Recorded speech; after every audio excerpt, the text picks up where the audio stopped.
But tonight we're talking about infrastructure as code, and hopefully all of you have heard about infrastructure as code. You've heard the buzzwords, and it's been going on for a little while. But it's important to throw out what different people say about this, right? So Gartner is always somebody that people look at to say, give their views on things. So they refer to infrastructure as code as programmable infrastructure. It's the utilization of tools and methods from software development to enable enterprises to dynamically adjust data center and cloud infrastructure by using programmable interfaces. It's a lot of words, but it does make a lot of sense. Microsoft say it in a lighter way, right? They say infrastructure as code is the management of infrastructure, so that's networks, VMs, load balancers, in a descriptive model, using the same versioning as DevOps teams uses for source code. And I think that's more a relatable description of what infrastructure as code really is. We're using those same principles that developers have been using for years, but now to define our infrastructure, to deploy that at scale and operate it in the same way and release it in the same way. So there's a couple of approaches with infrastructure as code. There's declarative and imperative. Declarative is the one that we all want to desire to, right? We want to write it once. We want to say it should look like this. Here you go, I forgot to put these in. Make it look like this. I don't care how. You're literally saying, this is what I want it to look like at the end. I don't worry about how I get there. And then you have imperative, which is very much you're writing the manual steps yourself. You're writing the logic, right? Do this, then do this, then do this, then do this. And there can be a lot of faults with that, but there's actually some pros to using some of those tools. And I don't think it's one over the other. I think there's a place for both. But declarative is definitely the one that you should be leading with. And that's what Bicep and Terraform and ARM templates and all those things are. They're declarative languages. But there will be times where you need the odd bit of imperative, like a bit of PowerShell here or a bit of AZ-CLI here to help you out. Obviously we're talking about Azure, so it'll be rude of me not to mention ARM or the Azure Resource Manager. For those of you who don't know what it is, it's our deployment and management service. So if any of you have ever seen the URL management.azure.com, that's ARM. That's the front door to access anything and deal with anything inside of Microsoft. It's globally resilient across all of our regions and availability zones. So obviously it's the front door, it can't go down, so it's very highly available. And as I said, it's a central access point. So it fronts all of the resource providers for things like virtual machines and all that thing, networks, web apps, SQL, all of those things, connecting to ARM. ARM proxies all those requests to those various resource providers from whatever client you're using to access that, whether it's the portal, PowerShell, Terraform, whatever. And it looks a little bit like this when you unpack it, right? So this is a great slide that I've borrowed from one of my colleagues that I used to work with at Microsoft, Johan. And as you can see, across the top, we've got all of these different clients, whether it's Puppet, Ansible, Terraform, PowerShell, all of these different things, they all interact via various SDKs or not, directly with ARM, management.azure.com. And all of these things happen inside of ARM that we don't really need to worry about. They're there for us and we configure and manage. And then at the end of the day, we're deploying and configuring resources from that. So whether it's a virtual machine, a web app, a virtual network, but this is the layered cake of how we need to step through all of this to deploy those resources. So I've mentioned some terms already and I've slipped up and I should have saved to this. So you've heard me use the term resource provider or RP, as I will commonly refer to it throughout tonight. If anybody at any point is like, I use an acronym and they're like, what is he on about? Just stick your hand up and I'll explain it because it's easy to slip into them. So RPs are the service that supplies those Azure resources. So when we saw those bigger logos at the bottom, all those boxes at the bottom for compute and virtual networks, there are different resource providers for different types of services. So there's a resource provider for networking, there's a resource provider for compute, which handles virtual machines and things like that. There's a resource provider for SQL, there's a resource provider for policy, there's a resource provider for RBAC. There's different resource providers all across those things. And within resource providers, they can have different resource types. So when you see some of the API specs, you'll see Microsoft.compute/virtual machine. The Microsoft.compute part is the resource provider. That's the API you're talking to behind ARM. So once you go through ARM, that's the service you're going to go and try and interact with. And then you're telling it what type of resource you want to interact with behind that. So when you've got the / you've got virtual machines, you're saying, hey, I want to talk to the virtual machines resource type as part of the Microsoft.compute resource provider.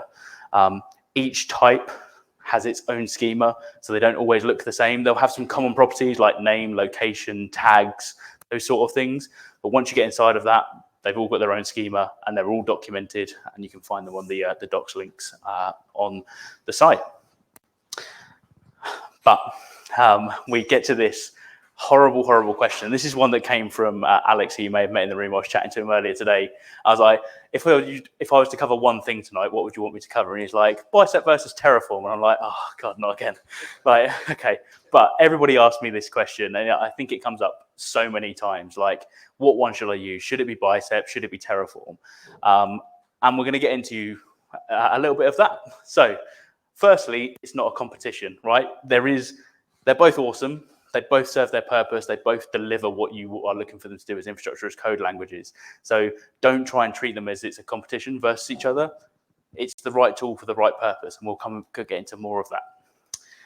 Terraform state is a very important factor into this. So if any of you have used Terraform in the room, state is a very important consideration of where you store that, how you secure it, because without the state, Terraform's pretty useless without it. And if you start deploying resources with Terraform and you are then to lose its state file, you're in a whole world of pain, my friends, because it will go, oh, I'm going to redeploy everything. And you're like, please don't. Or I'm going to delete all this stuff, or it all needs to be imported because I can't see it anymore. So state is very much important for Terraform. But for Bicep, we don't actually have state to worry about because we use what is deployed in Azure, and we do get calls to Azure to tell us what the state is. So we don't have to worry about storing state. So sometimes that's a bit of an advantage. However, we'll get into a point further on where state actually gives a little bit of a pro to Terraform. There's a lot of words in this one, but I'll try and break it down. How they deploy is fundamentally different. So you remember me talking a little bit earlier around declarative versus imperative. Terraform technically is imperative. Right? You write it in a declarative format. You say, I want a VM, I want a resource group, I want disks, I want a virtual network. But under the hood, Terraform actually doesn't go and talk to ARM. It uses ARM to talk to all the individual resource providers beneath it, and it hammers each RP with multiple API calls directly, right? So it doesn't talk the same way that Bicep deployments do or ARM deployments do. It absolutely hammers each of those resource providers' APIs, which actually technically makes it imperative, right? Because Terraform is handling that logic of do this, then this, then this, then this, then this, then this. Whereas when you do a Bicep or an ARM deployment, you do one deployment to ARM, ARM works it out. So you can think about Terraform as being more of a client-side processing, like all of the clever stuff happens where the Terraform runner is running from, all of the dependency logic. Whereas when you do something in Bicep, you submit that to Azure, you submit that to the Azure Resource Manager as a deployment. It then takes all of the dependency logic, all the processing, all of like, right, I've got to do this, then this, then this, off of you. So ARM actually is truly declarative because it's server-side in that sense. So you can think about it in that way. Yes. Oh, already, go for it. Terraform versus Bicep, state files or no state files. What are your thoughts, pros and cons on state files? Stay tuned. Stay tuned. Coming up. But coming up, we've got a few more slides, but let us know if it's not answered in the next couple of slides. And this is what I was talking around, right? To try and visualize what I was just talking around. Bicep or ARM, it's one deployment that's submitted to the Azure Resource Manager, and it goes off and it interacts with those various resource providers and services beneath it. Whereas when you're doing something non-declarative based, Azure CLI, PowerShell, and technically Terraform will definitely say they're a declarative language, and I would agree with them. How you write Terraform is declarative.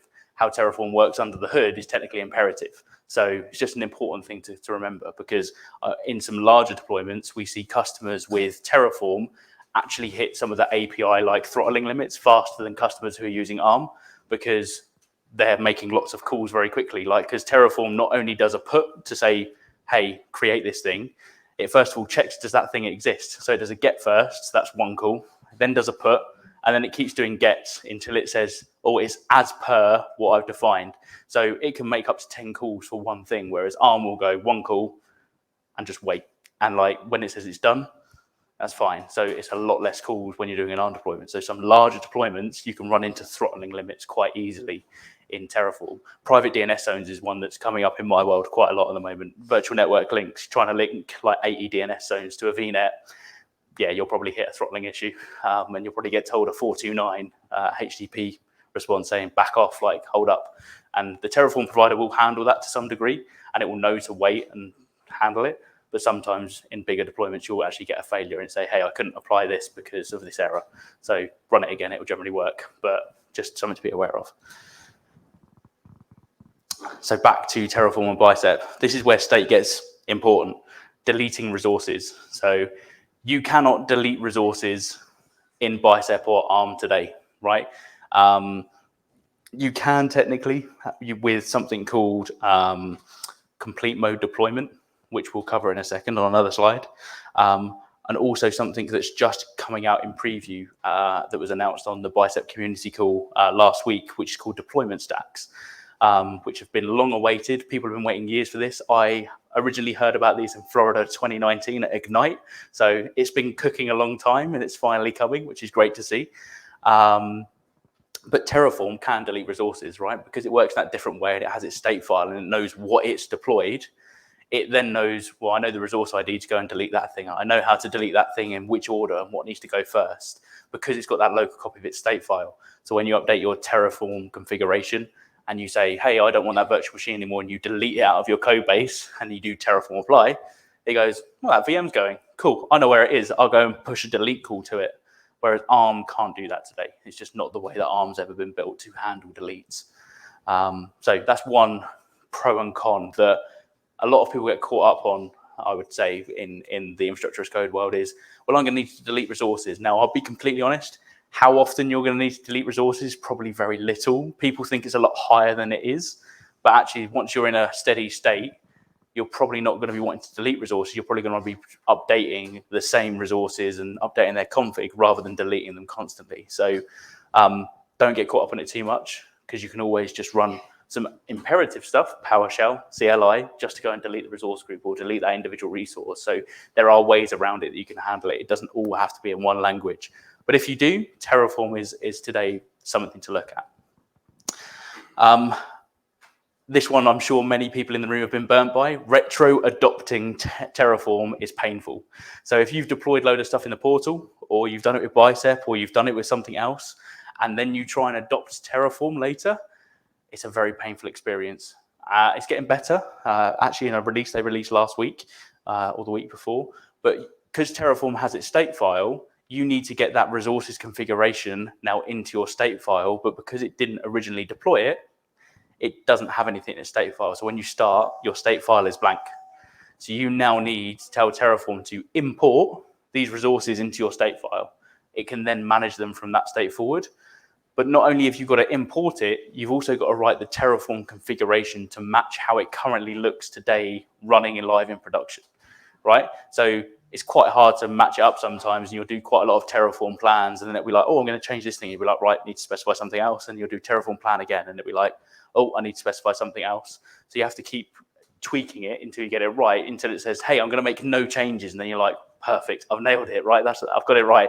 Now I can do my import, and off we go. Importing used to be a CLI only operation. You used to have to run Terraform import and then the resource ID and then the name of the resource in Terraform that you would specify it as. And that could be sometimes quite painful in a DevOps world because nobody would have access to run that because a state file would be locked away behind a runner and you'd have to build your whole pipeline just to do imports. It could be quite painful. Terraform have heard, or HashiCorp should I say have heard, and they've released in version 1.5 of Terraform as a preview, something called import blocks. So you can now specify an import in your Terraform code. So you can literally type import, open up an object and say, import this resource ID to this thing, and it runs it as part of a Terraform apply. So you don't no longer have to run it as a separate step. It's awesome. I used it the other week and it for a really large customer. I was like, this would have been so painful and such an awkward conversation if this didn't exist. So Terraform import blocks are fantastic. Also, the Microsoft Terraform product group, so Mark and his team, have done an amazing job with something previously known as AZTFY or Azure Terrafy. They've renamed that. I was not a fan of it originally. I did sort of call that out. I was like, people might be a bit nervous about calling something Terrafy, but you know, the open source world's a bit quirky and you get away with some names like that. It's now called the Azure Exporter for Terraform or Azure Export for Terraform. much more Microsoft name, much more friendly, and tells you what it is. But what that does is you can scope it to a resource group. So say you've got a resource group already deployed via the portal or whatever, you can run this tool against it, and it'll go, cool, which things do you want to import into Terraform? And it not only will do the imports for you, but it'll also write the Terraform configuration for you as well and put it in your files. So it's great for retro adopting some estates, but it only works at sort of the resource group and subscription scope. So it doesn't work at those higher scopes like management groups and tenant level, but it's good for actual resources that are running in the wild. So definitely go and check that one out. I've used it a few times. Very good. The code's not perfect, right? It works. And if you did a Terraform plan, it won't change. So that's the thing you need. But it doesn't, it's not the prettiest looking code in the world, right? It's machine generated. It's not perfect, but it gets you off the ground. You can then always go and improve it and make it to your standards. And I think this is the overall thing, right? Use what's right for you and your organization. There is no winner here. Like, both are very much suited to doing the same job. It's what have you got skills in? If you've got Terraform skills, great, use Terraform. If you've got Bicep skills, go and use Bicep. Like, you're better off moving forward and making a decision and getting on with it, rather than worrying about what one to use for 6 months, right?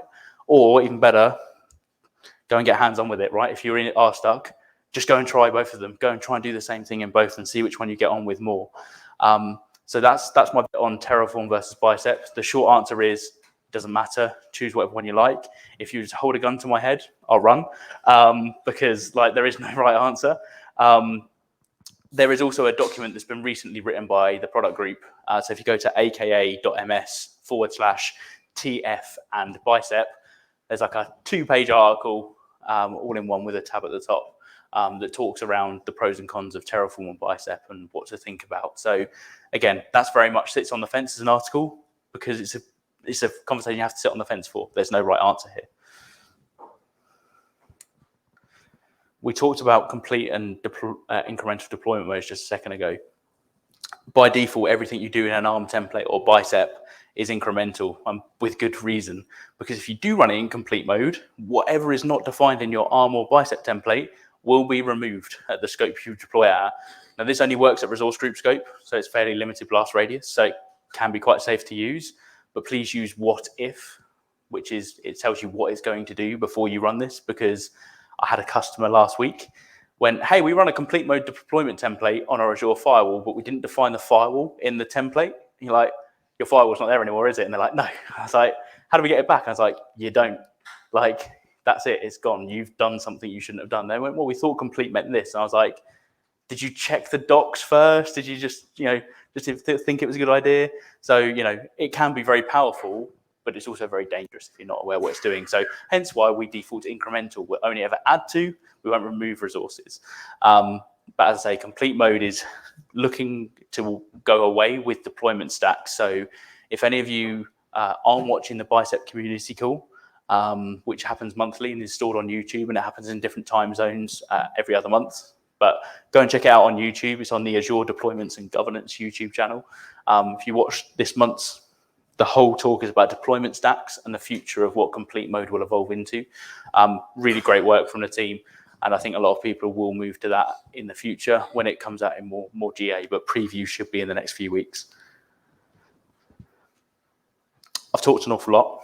I've talked about lots of technical things that I said I wouldn't talk about to start this talk, but with good purpose, right? Because we've only scratched the surface there of infrastructure as code, but actually there's so much more to it that we need to get into. And actually it all starts with data types. So the purpose of this talk is not to teach you Terraform, Bicep, anything like that. It's actually to bring you back to some more fundamentals, because when I was learning infrastructure as code, I obsessed about learning Terraform or Bicep or ARM, but I didn't understand actually the data types and things that I was working with. So then when I was working in infrastructure as code languages, I'd see square brackets and I'd be like, no idea what that means, but we'll carry on. See squiggly brackets and be like, again, no idea, but you do different things with them, so I'll carry on. But without understanding those fundamental concepts, it's very hard for you to ever get past sort of level 100, 200 infrastructure as code. And it's also you're pigeonholing yourself into one language because you think you only know one language when actually you don't. You know a lot more. And this was like, I don't know, probably 2-3 years ago, the penny suddenly dropped. Like I could write ARM and I could write Terraform, and I learned Bicep as it came out. But I was like, hold on, these are all the same thing. Like I now understand what that bracket thing means. Like, and I know when I would use it.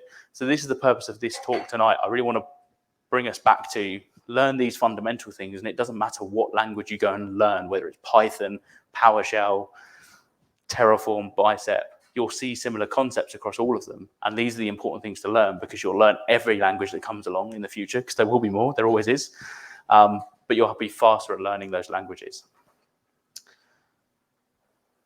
So I did think this was going to happen. I did have a form on this.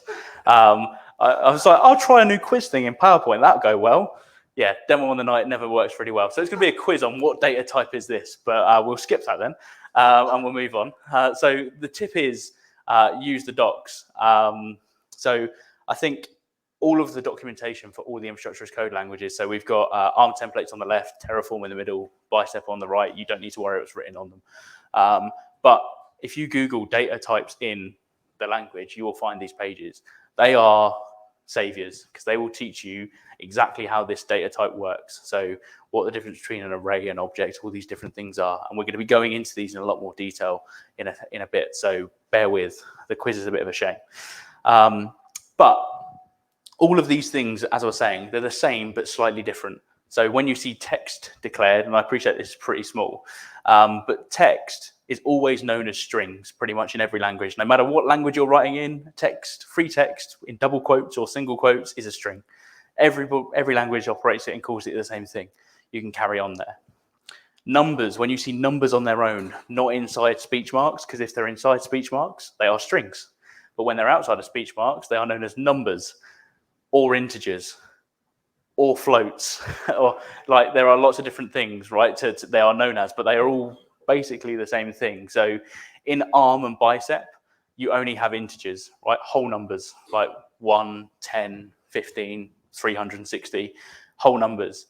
But in other programming languages, like Bicep, no, sorry, not Bicep, like Terraform or Python or something like that, you'll see things referred to as floats. And floats basically means there's a floating decimal point somewhere in that number. So 5.86.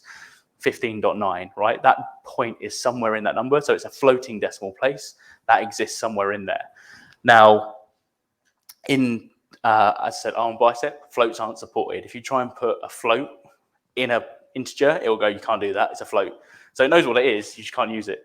And that's been a long-running issue that's well known. And to be fair, we don't come across it all that often, because all of the downstream services know not to take floats in. We have a float function to get around one weird quirk in logic apps, but it's not really well used. So you don't very often see floats. Yeah, so the question is, are there any resource providers that need floats to basically configure their services or stuff downstream? And the answer today is only logic apps is the only one I'm aware of. So even when you go into the documentation, it calls out it's just logic apps that you need this for in the workflows, because sometimes you'll want to configure a float in there. So yeah, that's the only one. Terraform does support floats, but it's via the number data type. So you use number for whatever it is. So whether it's a whole number or a float, doesn't matter. You just use it. It knows how to handle it. It's much smarter. Booleans, most simple one out of all of them, right? True or false? Like literally as simple as that. It's true or it's false. And it's not in quotation marks. If you put it in quotation marks, you've turned it into a string. So leave it without the quotation marks, and it's known as a Boolean. We then have the more complex sort of data types. So we've got objects and arrays. So objects are the ones in the curly brackets, or braces as they're officially known, but curly brackets is pretty much how everybody refers to them. And in Bicep and ARM, you refer to them as objects. In Terraform, they're referred to as maps. You can also have an object in Terraform, which is great fun. And the difference is an object can have different data types within it, whereas a map all have to be the same data types within that map. Again, really niche things that you learn, but objects and maps can exist in both, just objects in ARM and Bicep. Dictionaries, who's heard of a dictionary before? Not the one that you read to look up words, or we used to, but like dictionaries are a type of objects, but they are objects within objects. So they are inception objects, as I like to call them, because it's a dream within a dream. Objects are, the objects are in a sequential order of objects. So they're defined by a thing, right? And we'll look at an example of some of these in a minute to start making this come to life. But yeah, know that dictionaries are types of objects. They're just objects within objects. And then we've got arrays. So brackets, square brackets, box brackets, whatever you want to call them. These are all things that they're known as. And these have a few more commonly known as, right? So in ARM and Bicep, they are arrays. Very easy. In Terraform, it could be a list, it could be a tuple, or it can be a set. And they are all slightly different, list, tuple, and sets. So a list and an array are the same. They're effectively a free-for-all. You can put whatever you like inside them, right? It's just a list of things. Like you can put whatever you like inside of them, different data types, integers, balls, strings. You can mix and match, happy days. Tuples are immutable. So once you set them, you cannot change them. So they're better for statically defined code. Like you always want these things in this array, create as a tuple, you can never change it.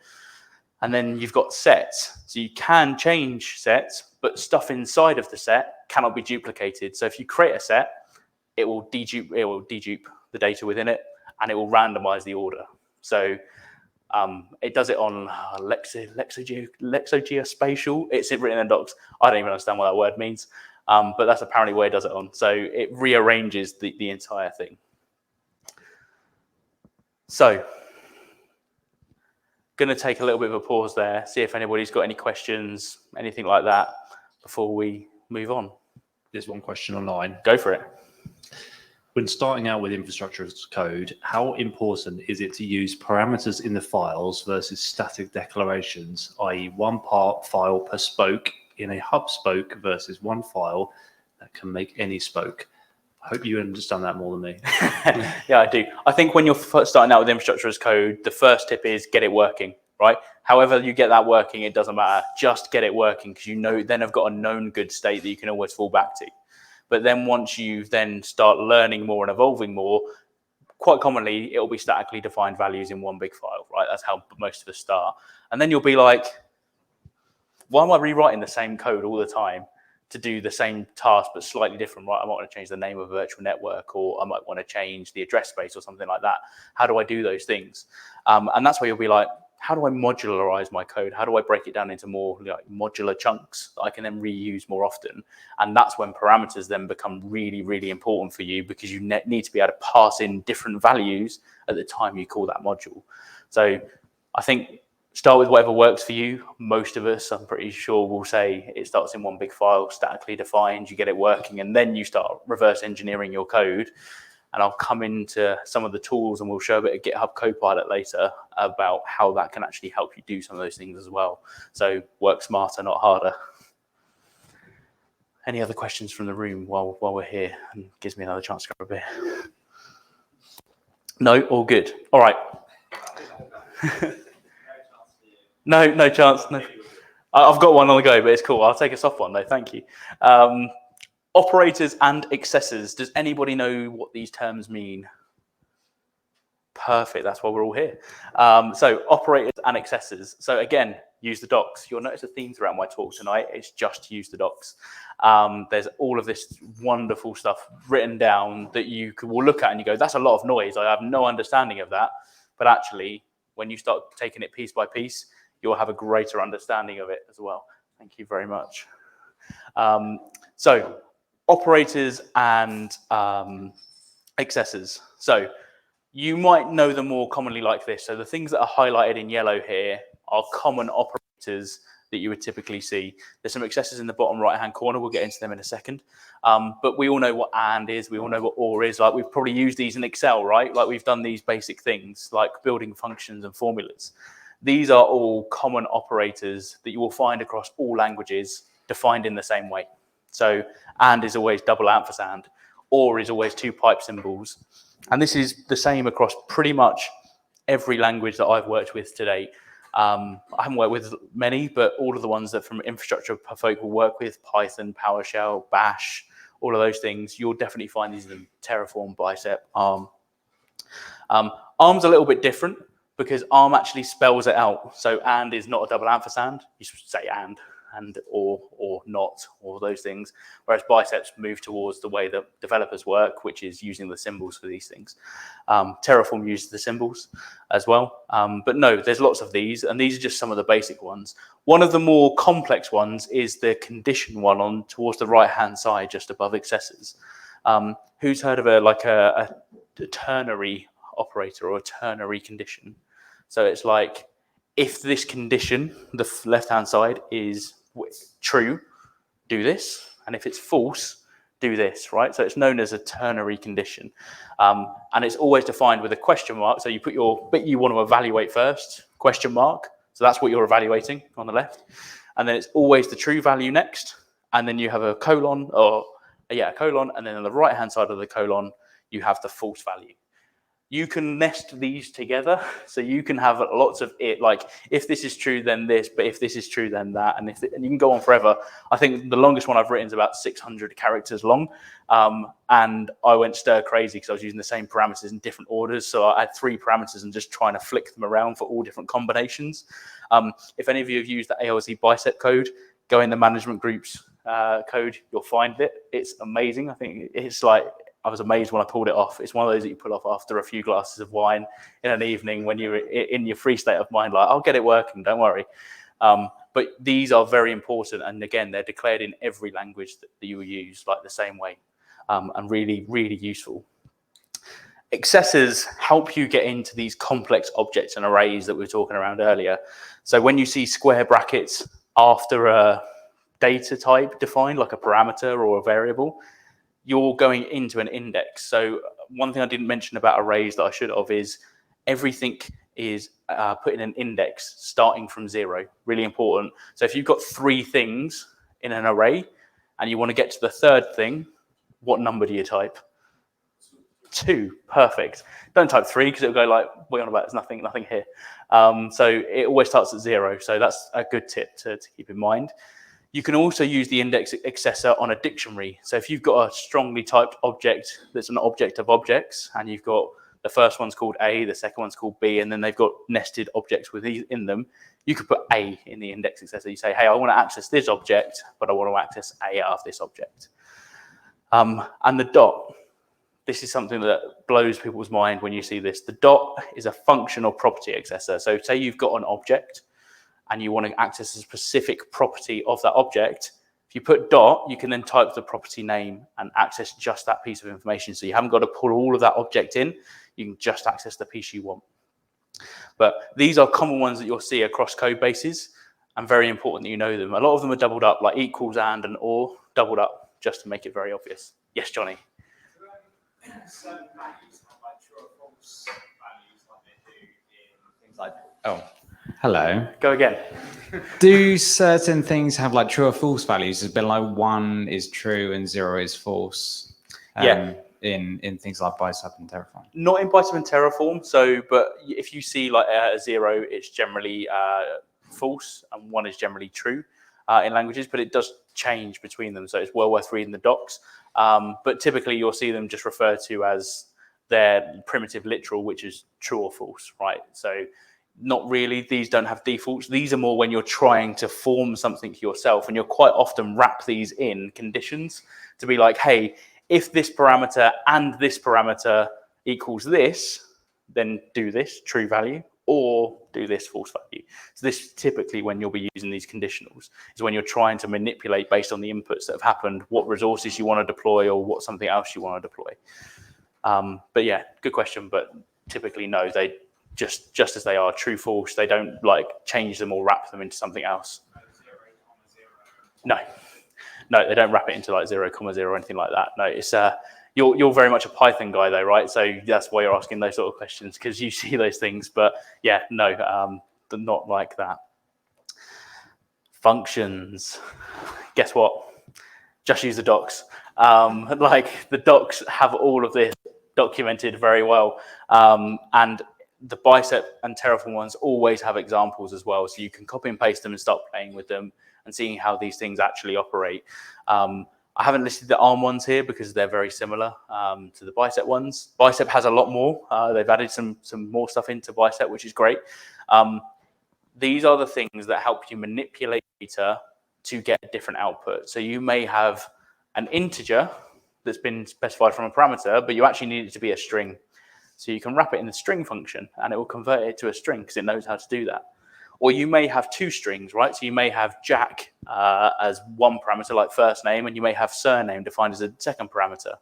You might want to put them together and say full name, Jack Tracey, right? So you would use the concatenate function, right? So concat, or in Bicep, they've actually now stopped you from even having to write the word concat. You just put a $sign and two squiggly brackets and put them together, and it will interpolate them for you and speed you up writing concat. And if you write concat, which is absolutely valid, it'll be like, you don't need to do that anymore. You can do this shinier thing over here, and it will convert the code for you. But in Terraform, you do sometimes still need to write concat. You might have two arrays that you want to make one big array. That's called union, right? These are all different functions that exist to help you manipulate data in different ways that you're going to come across at different times when you're going through your infrastructure as code journey. So definitely check out the docs for these, but we'll show off a few of these later. So this is a photo of me when I was younger, trying to learn to code. But we're going to start talking around. It's last week, yeah, exactly. We're going to start talking around actually how to start doing some of this stuff, right? So instead of me just talking and boring everybody to tears, let's start talking around what this stuff looks like. So here's one I did earlier. This is just a JSON file. It's an invalid JSON file, but I thought I'd show you what some of these things look like. Let me just zoom in one more level. Hopefully we can see that. So right at the top, we've got a string here. And we know it's a string because it's wrapped in quotation marks, right? So that's how we know it's a string. Now, if I was to remove these quotation marks, that's now invalid, right? That's now no longer a string. So you can already see I've got a squiggle coming up here. It's like I expected a literal. That's what it's referring to as a string. So if we put the speech marks back, everything's happy, right? Highly recommend using VS Code. It saves you a lot of headaches, and with the right extensions, it will save you most of the time. Integers are just defined as whole numbers, right? It's nothing more to integers than that. Booleans, as we spoke about, you can have true or false. Like that is literally all you can have for them. But then we get into the more complex things. So apologies, Silicon Brighton team. I've used some of your names because I thought it was easier. So we have a single line array here, right? So everything in this array is defined as one, all on one line. But that same thing can be defined across multiple lines. That is exactly valid and treated exactly the same, but it's easier to read, right? You imagine this was double its length. So we did this, and we whacked a comma on the end to make it JSON compliant, right? That is now awkward to read because I now have got any clue of what's on the other side of my file. So if we were to then have that all in one line, like I did before, that's hard. But if we split it across multiple lines, that's much easier to read, right? I can scroll up and down. And as you can see, VS Code here is, I can even collapse these things. So when I'm not worried about that stuff, hide, like I know what's in there, I don't need to see you, great, move on. So the tooling supports you. And as I said earlier, an array can be of mixed types, right? So you're seeing here, I've got strings, I've got a Boolean value, I've got an integer, I've also got an object inside of an array, right, with two properties. So these are all, this is completely valid, right? You may think that's a useless array. You're completely right. There's no value in that array at all because it's garbage. But all of these things can be defined together in one. And the same works for objects. So objects are key value pairs. You always have the key on the left, the thing like name in this example, and then you have the value on the right, so the value of that property. And in this case, it's Jack. Yes, I'm 29. I work at Microsoft and I'm a speaker. Like, I've put some thought into this today. So you can also have an array of objects because I want multiple definitions of that same object. So I can wrap them in an array to say I want a list, I want multiple of these.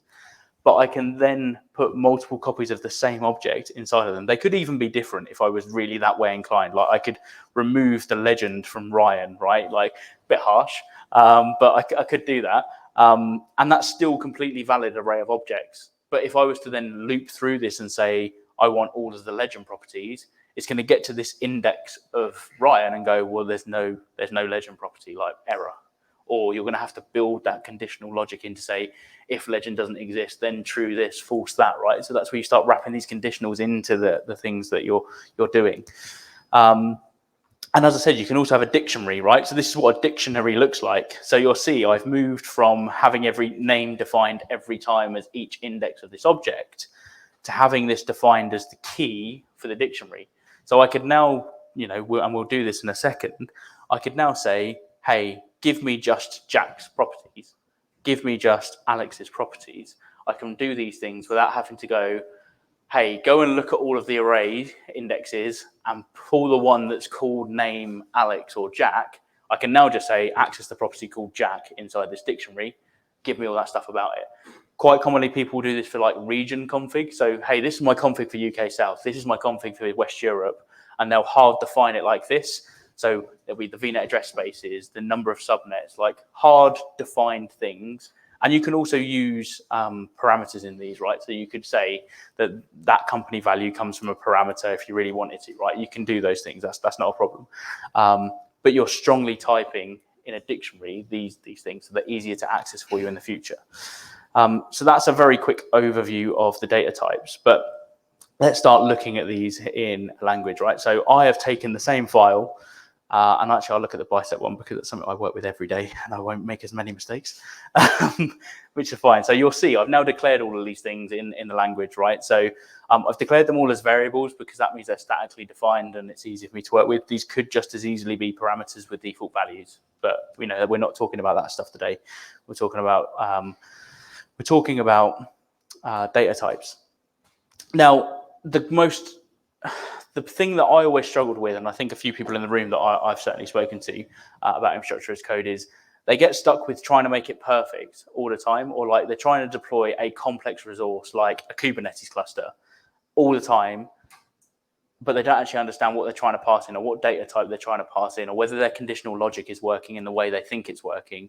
So they're actually troubleshooting like 3 or 4 different things at the same time. Like, have I declared my parameters right, and my variables, and my conditional logic, and my operators? Is that data actually a string or a number that's expected there? Oh, and then have I put it in the schema of that resource correctly? I've actually got so much to troubleshoot. So some of the most complex code I write, I actually start like this. I just put the data in variables, and I start writing my conditional logic, and I start testing the data is going to work in the way that I know it's going to work. Once I know that, based on my conditions and what I'm looking for, it's going to spit out that data in the format that I want it to be spat out to the property of the resource I'm deploying, I can then declare the resource and start passing in those values. Because I've already worked out the hard stuff and what data goes where, I can now just start putting that in. So start like this. Or if you're picking up some infrastructure as code that you've inherited and you're like, oh God, I don't want to redeploy this because if I get it wrong, this is either going to cost a lot of money or break something. Rip out all the resources and just make it all data, right? This is all local. So I can run this as many times as I like. I'm not actually breaking anything or deploying anything. There's no resource declaration in this template at all. So what I do is spin up a blank resource group. So I think I've actually got one here. You're going to see it's adequately named for tonight. Standard. When it loads. Demo gods, please. Not today.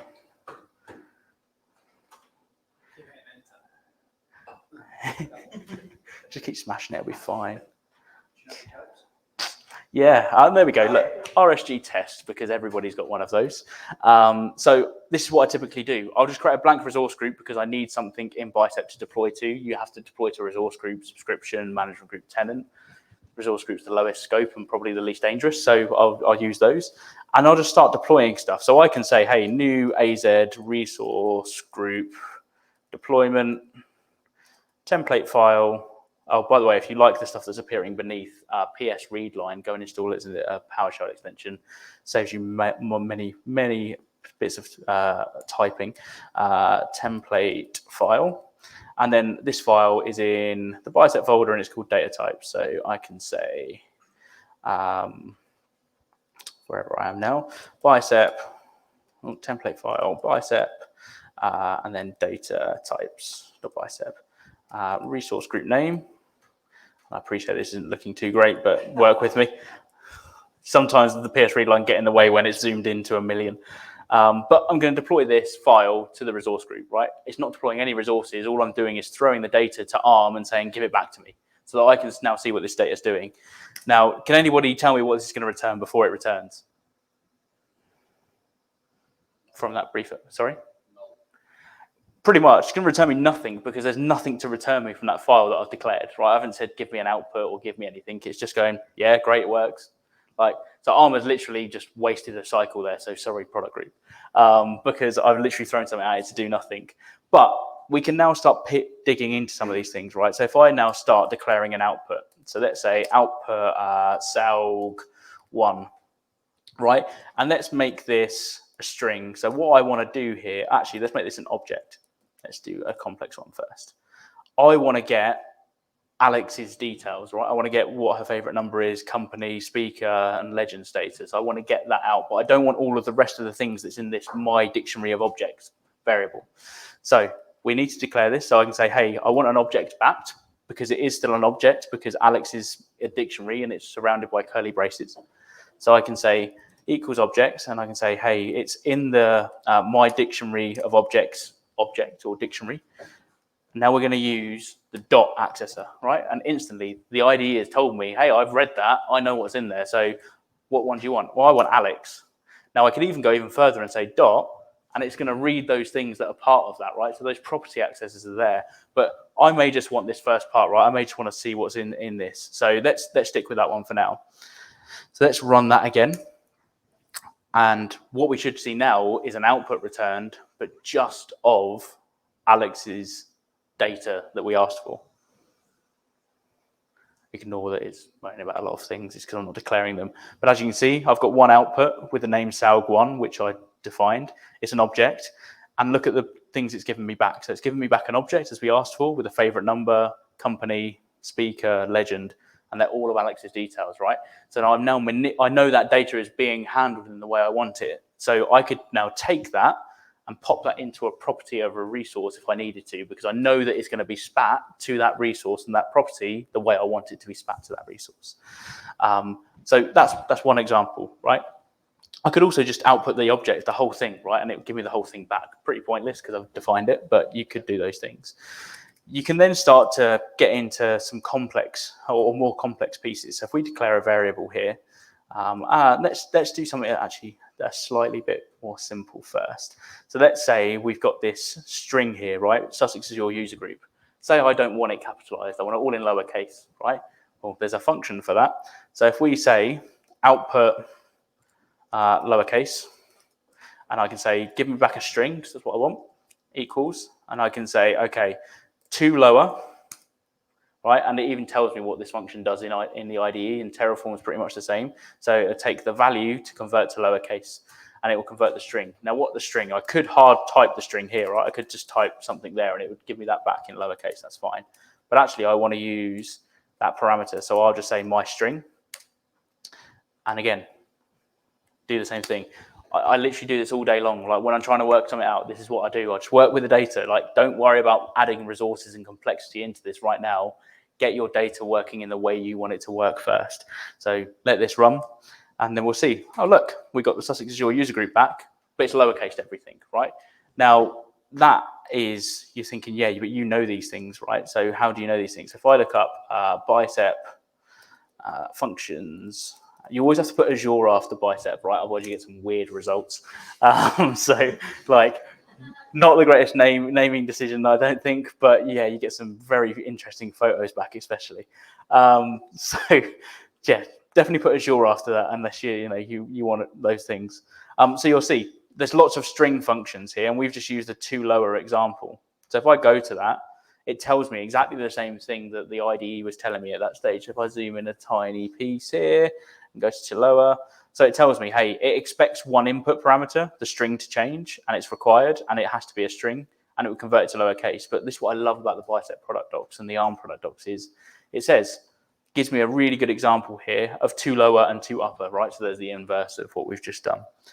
So I can say, hey, take this parameter test string 1, 2, 3, and it gives me that. I could literally copy that and pop that in my IDE and play with it and start manipulating it and get it working for me. So these things are really, really useful. As I said, just use the docs. And as you can see, there are tons and tons of functions. Lambda functions we could spend a whole session on, and they're something really new, but very, very cool to play with. But you'll see, like for an array function, right? We might want to put two arrays together. We spoke about that earlier. So let's do that. Let's put two arrays together. So we've got an array. Let's get rid of that for a sec. So we've got two arrays here, right? We've got this mixed array and this multi-line array. So let's put these together in one big array. So what we'll do is we'll declare another output, and we'll call it combined array. I'm using camel case because that's just good habit. Do we all know what camel case is? Yeah, we're all good with camel case. It's got a hump, right? The first word is always lowercase, and then every word after that, you capitalize the first letter. It's got a hump in its name, right? So it's camel case. Developers are fun. Like they go snake case. Guess what? It just has stuff in the middle. That's snake case, right? So you've got stuff underneath. You've got Hungarian notation. Who knows what Hungarian notation is? Okay, this is old and people hate it in the modern world, right? But I actually quite like it. If you've looked at any of the ALZ Bicep code, it uses Hungarian notation, but it's where you define the type of input as part of its name. So if I was to make a parameter, I don't need to put a parameter, like I don't need to denote in its name it's a parameter here. But actually, if I did this, like something like that, that is Hungarian notation because it's part of the parameter name. I'm telling it's a parameter. People hate that in the modern world. I actually quite like it because it's quite easy when you're going through and you're trying to list out, you've got a massive file and you just want the parameters. You can type par first and you get all the parameters. You don't have to worry about getting a mix of data. Horses for courses, people can use what they like, but a slight detour, but casing is also an important thing to keep a standard of.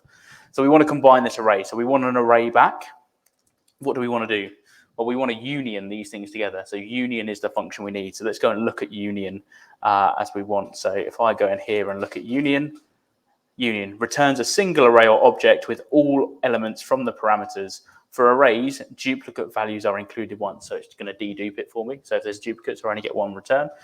For objects, duplicate property names are also included once. So you can also union two objects together and it will do the same stuff. So you can see here, it needs two arguments. Argument 1 and argument 2. You can pass in more arguments as well. So you can pass in like 50 arrays to merge it together, and it will merge it together. But you can see there's an example here of how to do this. So it's exactly what we're going to do. We're going to type union and then put the two arrays together. So if we go union, and then I don't know what it's called, so I'll just say my multi-line array. Do you know what? We'll do all of them. Why not? You'll note I'm putting a comma in between them because that's how telling what different parameter to input. My multi-line, my array, my single line array. Right, I'm literally throwing all of the arrays I've got together now. So good luck on what I'm going to get back here. But we shall see, right? So this should now dedupe and throw all of these arrays into a single array together, right? So I will now be able to see how this data works. Now, when you're writing complex logic, this is really important because I'm now seeing what the resultant set is. I'm not guessing and going, I know how that works. That's going to give me back X. No, I'm getting told what it's going to get back, right? So as you can see, this is quite now a complex array of lots of things, but it has dedupe stuff, right? I only see my name once, really, unless it's part of an object. So it's done its job. So really good. It will dedupe objects if I smash the same objects together. So if I was taking two objects, because they're nested objects, it won't dedupe them because it's looked at them as an indice and gone, they're different. So it's not smashed them together because it's part of a different array index. But if I took those two objects together and smashed them together, it would dedupe them. Mr. Winter, go for it. So one of the things I've kind of noted is that every time you're trying to check your logic, you're submitting it to to ARM Correct. as a deployment. Yeah. Is there a good way to do that without calling that, i.e. offline on the train, trying to check your logic? You've got 4G, it works everywhere, don't worry about it. No, if you're living in Sussex and 4G doesn't work for you anywhere, then yeah, unfortunately there is no way to do this in ARM or Bicep. My man has got the nail on the head. So let's go and start diving it in. to Terraform. So this is where Terraform has some advantages because Terraform is an executable. And remember what I was saying earlier around Terraform logic happens client side, right? It happens on the machine that is running Terraform, not on server side. So where I need to submit it to ARM to get the server to do its magic and tell me what it's going to do, in Terraform, I can split that back. I can bring that back, and I'm in control. So the Terraform executable is now in control of what the logic is going to happen. So I have declared exactly the same data in a set of Terraform locals, which are basically variables at a very high level as a comparison, basically variables. Somebody in Terraform is probably going to hurt me now, but like it's effectively what they are, right? So we've got the same stuff. So I can open up Terraform console. So I'm going to zoom out a smidgen because it's going to get messy. And I'm going to clear that. Also, if you like the PowerShell theme, it's available on Oh My Posh. Just look up Tracey93, you can install it. It also has a Spotify integration, which is amazing when you're listening to stuff that you've got no idea about. So the Spotify song and track will appear in there. So feel free to install that. I don't get any kickback, but it's always nice to see people using your theme. No, only every time you hit enter does it do a refresh to the Spotify API. But yeah, that would be really annoying. Like change mid-track and you've got like this really long song. But no, it doesn't do that, so you're welcome. So if we open up, I need to change directory into the right place. I don't know where I am right now, so let's have a look. Oh, I've gone out. I shouldn't have done that. Let's do it the easy way. Just open up another one. Wait for PowerShell to load. My laptop's also sitting down, so it's probably on fire right now. CD Terraform. Right, so I'm in the Terraform. I'll just do a Terraform init. I've already done this, but I'll just make sure it's done. It knows it's a valid Terraform directory. And then I can do Terraform console, if I type console correctly. What this does is it loads all of your Terraform configuration in that directory into the Terraform executable, into memory at that time. And now I've got the cursor, the greater than symbol. I can now interrogate using any of the Terraform functions I like. So to access local, my string in Terraform, where in Bicep I'd write the parameter name, I write local dot and whatever the thing's called, right? Boom, I've got it back. So now I'm interrogating this locally, right? It's great. Yeah, one really annoying thing with Terraform console is you can't use the up arrow. So I'm just smashing up there, so that doesn't work. So that's really annoying. Also, if I type that and I'll be like, oh no, I want to go back and just change. Oh no, I can't use the left or right arrow either. So it can be super frustrating. So my top tip when using Terraform console is copy and paste everything because you can't get it wrong.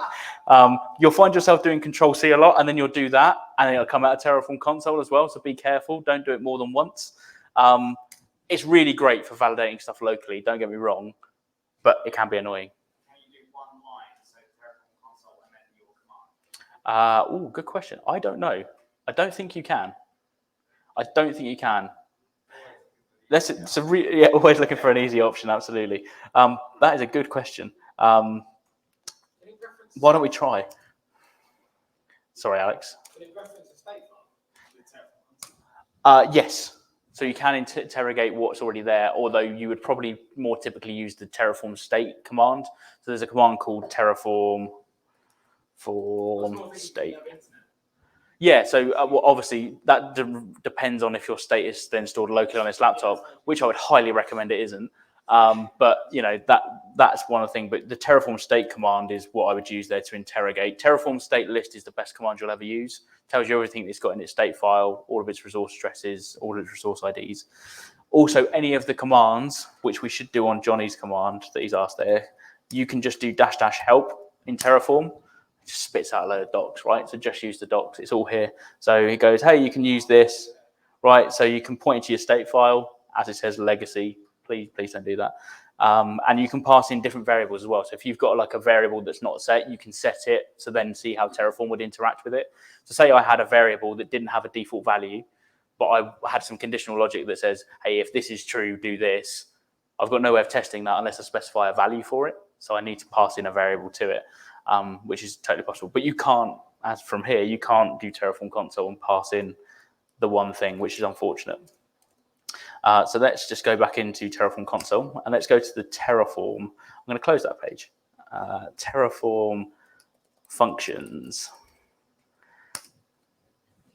So again, this is, all here in the documentation, really well written. So you'll see I've got all of these different things. So let's look at an array. Now, it doesn't call it an array function here, it calls it a collection function because it's a collection of things. So I can go, cool, what do I want to do to these things? Let's have a little look. We've got union, we've got slice. Why don't we do length? Length's a good one, right? How many things are in this array? So sometimes you'll be like, if there's 3 things in this array, do this. If there's 7, do this. Like, you'll have different parameters. Or like, if there's less than this number, don't do this, right? So you'll need to get the length of things in an array without actually counting them yourself. So let's do that. So what we need to do is do length and then pass in the thing that we want to get the length for. So let's go back to here. Let's get the length of this array. So let's do length. Open up the brackets, and then it'll be local dot, boom, 6 things in that array, right? So that's really nice about Terraform, which you could call out, Johnny. Like, you can do this locally and yourself, say in Terraform console. You can test some of this stuff locally. However, there are some times where you'll get so frustrated with Terraform console that you'll end up doing what I did in ARM. And now the nice thing is, this hasn't got, in my Terraform config, I've got no provider set up here. I'm not talking to any other endpoint. This is all local. So I could actually specify an output here in Terraform and call it, I don't know, Jack. And there you go. This is GitHub Co-Pilot, by the way, prompting the code for me. It's trying to guess what I want. And yeah, I'll take it. So, I can say, yeah, do you know what? Let's not do it that complex. Let's just go my string. Right, so I can say, yep, just give me that as an output, and I can run Terraform. I could run plan, but I'm not going to, so I'll just run apply, because it will do a plan anyway. And it'll ask me to approve it, even though it's not deploying anything. Yes. Cool. There we go. It's giving me the output back, right? Because that's running locally, it's just an easier workflow sometimes I find to actually just declare it as an output and get the data out rather than using Terraform console, because the amount of times that I need to backspace or move left and right and get frustrated that I can't, I'll end up just defining it as an output because I can do those things there. It's just, what works for you really. But the most important thing is validate that data types locally. Don't worry about trying to get I'm doing nothing about deploying resources here or talking to any resource provider or resource type. I'm validating all of that data locally here. So yeah, that's pretty much all I've got for there. I think hopefully that's useful for you to start getting and having more confidence to go and play with these functions and try it without actually having to break anything, right? That you have done no harm here at all. I've just gone and played. And this is what I do when I'm developing and I'm not sure about how it needs to work or how it is going to work. One thing I do want to show you, and one thing that just sort of snuck up there, was GitHub Co-Pilot. So who's heard of GitHub Co-Pilot in the room? Yeah. All the Microsofties in the room have definitely heard of it because AI is everything. GitHub Copilot is using an LLM, so AI basically under the hood, a model to help people write code faster. So you saw there when I declared an output, you see that it randomly starts popping up with stuff in like grayed out text. That's because I've got GitHub Copilot installed in VS Code and I've got it on my GitHub account enabled. So it's trying to second guess what I want to do. Now that's great. Right, that can be really useful. It can also be really annoying. So you can disable it by clicking on this little frog guy down here, and it will disable Copilot for the files that you're on. And you can disable it for certain file types. So Markdown, it annoys me insanely. Like, it tries to guess what I'm writing. You're like, not even I know what I'm writing. How do you know what I want to write? So disable it for Markdown, but you can disable it globally. You can also do it in comment based. So I could say, create me a local with. It's even guessing what I want to write in here, with an array of names starting with Jack and then get creative. It will probably work that out. Let's go for it. Right, so I've now hit enter, and I need to wait for it. Right, so it's now thinking about what I want to write. Now sometimes it can get ahead of itself. How do I invoke Copilot? If I do this Copilot, you can also force it, so you can open up this completions panel and you can see what it's thinking about. Right now, it actually hasn't done a very good job on this one, which is disappointing because normally it would suggest a load of stuff to do this. So that's rather annoying. However, there's something else coming out called GitHub Co-Pilot X, which, give it a new fancy name, which is more chat-based. So it's available in preview. So I have this thing. So I can now just start chatting about code with somebody that I don't have to chat to in real life, which sometimes is great. Sometimes it's not. So say I was looking at this code base for the first time, right? I'd never seen it. And I'm like, I have no idea what's going on here. I just need like a summary of what's going on in this code. I can either chat to it here, or I can highlight the code that I'm interested in. And I can be like, right click, Copilot, explain this. I'd be like, hey, it's a Terraform file. It's got a locals block and it's got these things in it. And it's just literally started to write documentation and tell me about it. And now I can start talking about it like, okay, can you define this in PowerShell for me? And is this Visual Code's VS Code integration? Yeah, it is VS Code integration. Yeah. I was asking, why doesn't this bloody work? And there we go, because you missed it. Yeah. Wow. Now, like, don't get me wrong. Like, a lot of this is where I'm actually having a lot of conversations at work with people about this. They're like, "It's going to replace us. Like, that's just done the work of everything." It is not perfect. It is still learning. So I quite often, let's create a new Bicep file, right? Because it's something I'm a bit more familiar with, and I can actually call it out when it's got it wrong. I did pass my Terraform exam last week, though, so sort of half qualified to talk about it. Let's just call this Copilot, Copilot.bicep, right? And I can say in here, comment, write me a Bicep file that deploys 100 VNets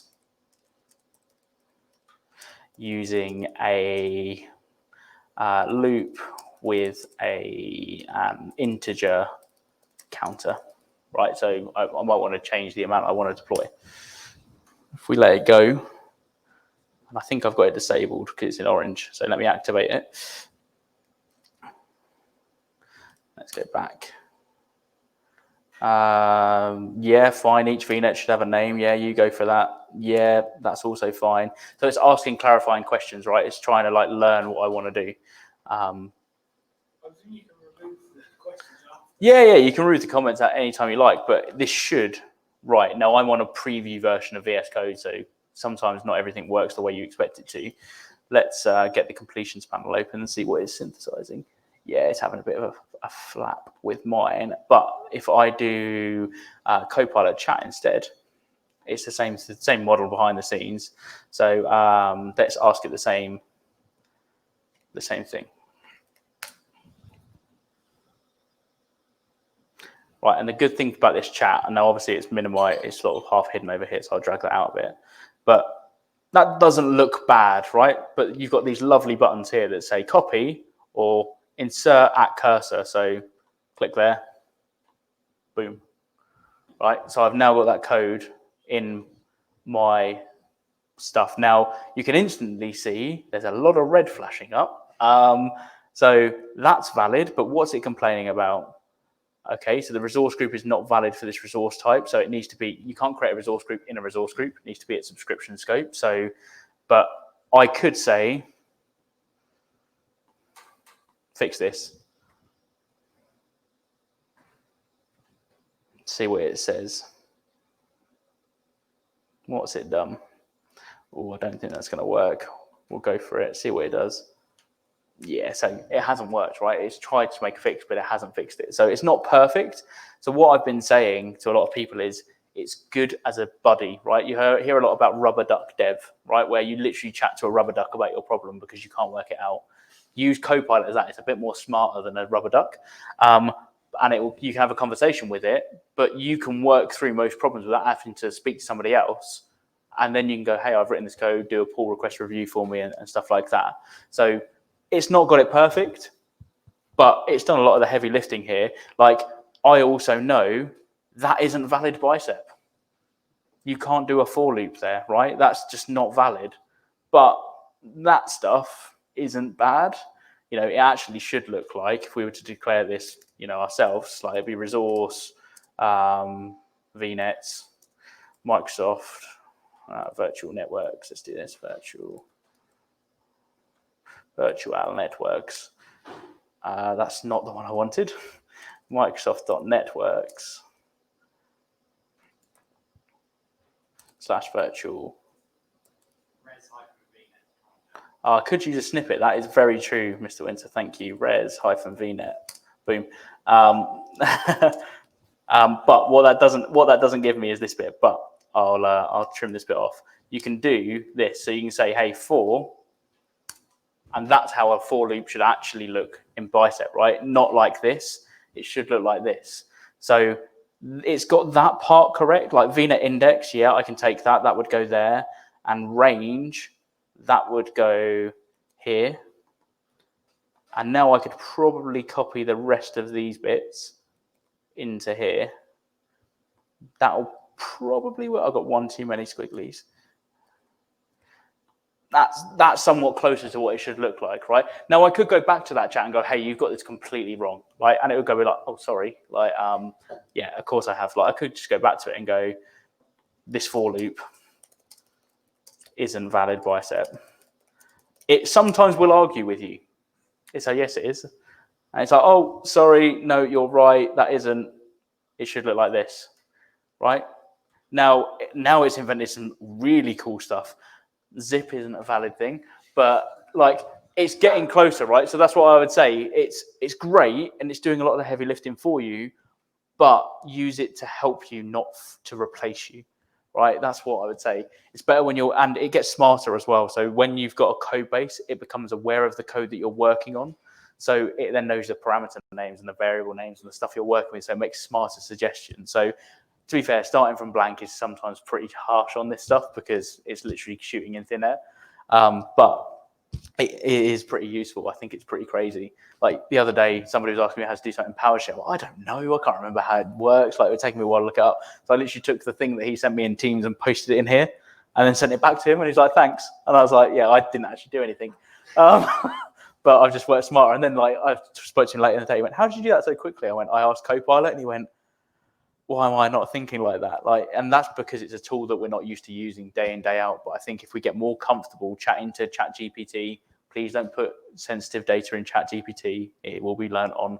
Create your own private instance of Azure OpenAI to do that, or sign up to something like GitHub Co-Pilot chat or GitHub Co-Pilot X to do these things. But yeah, I think that's it. Like, I think the questions there were like, isn't there like a bit of a trust issue about like somebody's giving you data, you don't know what they're going to do with it and put it into some sort of OpenAI ChatGPT model and something like that? Absolutely, right. And it's that same age-old problem of when customers go, we can't have production data in the sandbox environment. Nothing you can do really to stop that happening apart from putting policy in place and saying, don't do that. And if they do, you slap them on the wrist. Like, obviously there's data loss prevention tools and stuff like that, but you know, nothing's perfect. So sometimes it just has to be written policy. And I think that's where these things have got to evolve, right? Azure OpenAI service is out because of that reason. People don't want to give their data to a public cloud or a public instance that it's learning from. That's why Azure OpenAI is a dedicated instance of the models that are underneath it all, but only on your data that we're not going to take and use to train the models with. It's your data, you use it. So I think that's where a lot of people will do this. Co-Pilot also doesn't share your code, so it doesn't send anything you ask it back up. For GitHub Co-Pilot, they've publicized that in the docs. It only works off of code that is in open source repos with the right kind of licenses on them already that allows that reuse of code. So it's just learning off what's ever public on GitHub and getting better off that using the Codex model.